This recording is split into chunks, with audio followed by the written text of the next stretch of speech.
the software RStudio will do exponential distribution probability problems for us as well. So I have set up this example code where my lambda is equal to 1 over 2.725.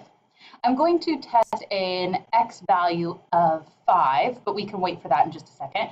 And then I've set up the average and the standard deviation of the exponential distribution, which by definition is 1 over lambda for the average, or the expected value. And then the standard deviation is, of course, always the square root of the variance, which is 1 over lambda squared. And I've set this up here, that way I can actually then set up a nice range for drawing the distribution.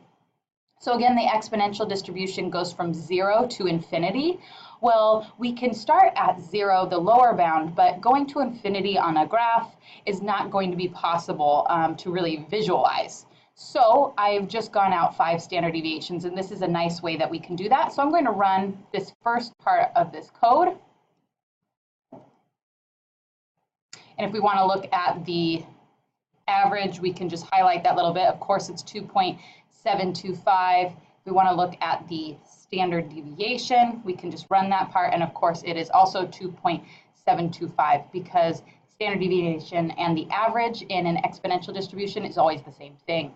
All right, now let's go ahead and draw the range and the density for my distribution and plot it.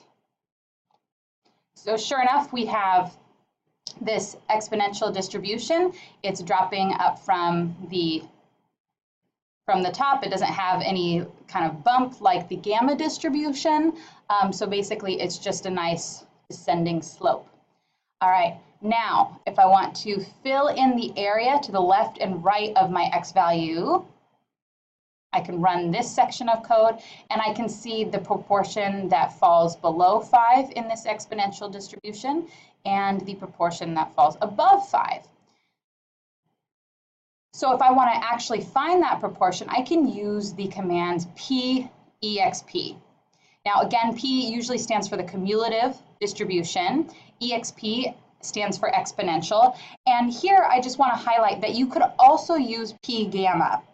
If you remember that the exponential distribution is simply just a special case of the gamma distribution, we could of course use the gamma distribution where our shape parameter is just equal to 1. So alpha would be equal to 1, and then 1 over lambda would be our scale parameter, or our beta.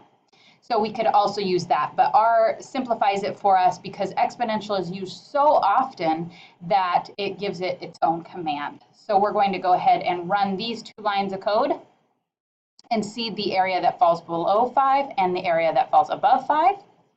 So the probability that x is less than 5 is 0.84, and the probability that x is greater than 5 is 0.16. Now, of course, those are just complements of each other. All right, and that seems to make sense if we look over to our graphical display. And that's one of the main reasons why we even look at the graphical display or draw it. And so we can get like an idea of what that proportion should be. And it looks like that makes sense. So let's go ahead and see how we could use the command q-exp. Again, this is q typically stands for quantile, and exp is then the distribution. 0.5 will be the median, or the 50th percentile.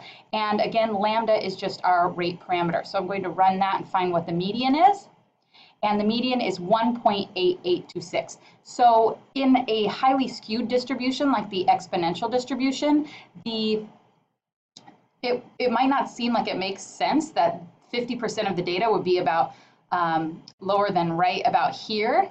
But because this is such a tall, steep distribution, and this goes out like has a really long tail, it means that basically a lot of the data is going to be to the left of this median. In fact, it's 50%, and then it looks like there's more data out this way, but because this is so tall, it still represents 50% of the data. All right, and this is how we can use RStudio to perform exponential problems.